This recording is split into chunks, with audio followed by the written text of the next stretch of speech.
Emotional eating, that is a good one. Where again, you're dealing with your ego again. It could be relationships could trigger it. Stress at jobs could trigger it. I understand how that season can be. Now, what you want to do about emotional eating is start, instead of just eating and eating anything, think in your mind on things that you really enjoy. You understand? But the things you don't enjoy, just don't eat it just to be eaten out of emotions. If you're going to eat, like they say, eat the things you really enjoy, that starts soothing the emotional body. I'm going to tell you a story, and I say this a lot. There was a time when I made my transition. One thing I loved was the Frito corn chips that you eat, and also the avocados. Loved them.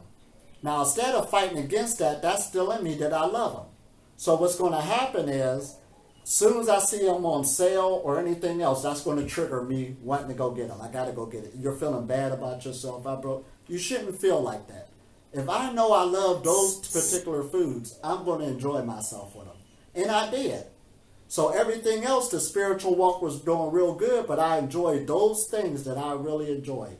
Over a period of time, they didn't taste the same no more. So right there, I knew that my body was telling me, and they didn't feel the same no more in my being. So therefore, my body was telling me, now we can move on. It's like, see, a food, you're making relationships with them. It is. It's a serious relationship. So to just break away from a relationship, have you ever been in one where y'all just didn't say those last words yet? You got to talk one more time to make sure it's over. It's one of those things. It's a serious breakup.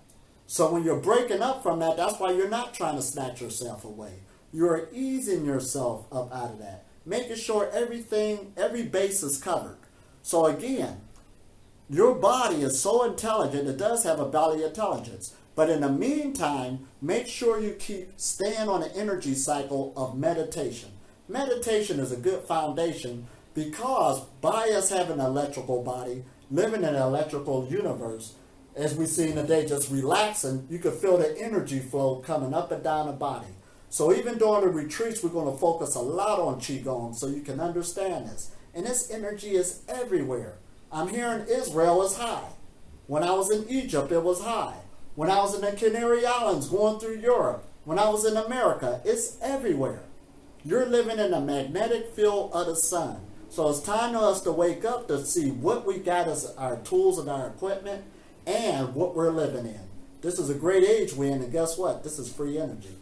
Okay, so you're saying, I'll go back to two things. First of all, the Qigong we did today at the beach. We did it yesterday and today. It was amazing. Just not doing anything and meditate in certain, how do you call the positions? Mm-hmm. And the energy is flowing. Right. And something is different, like the state of mind is different, the physical the physical state is different. Right.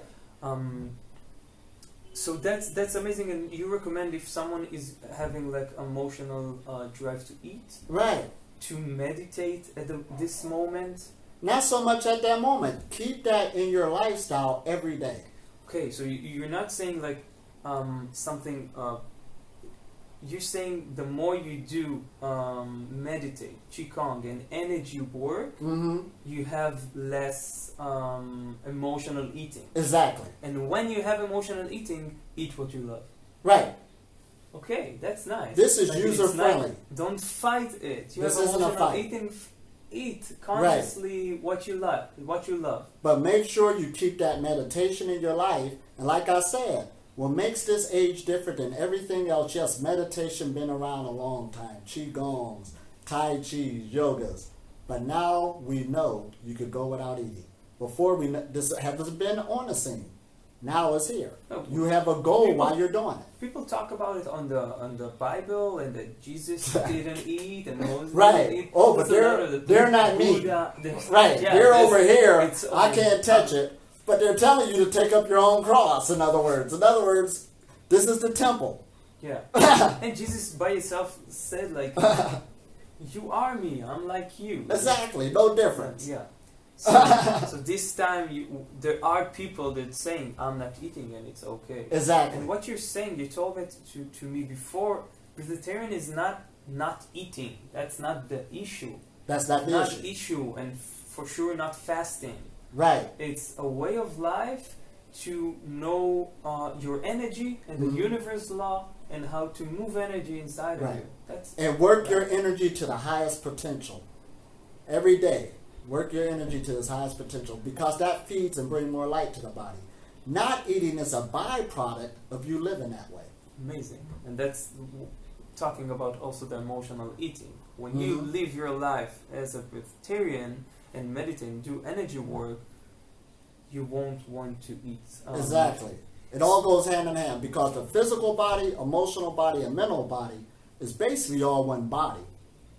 So when you work on one, it affects the other and vice versa. Amazing. You keep that going.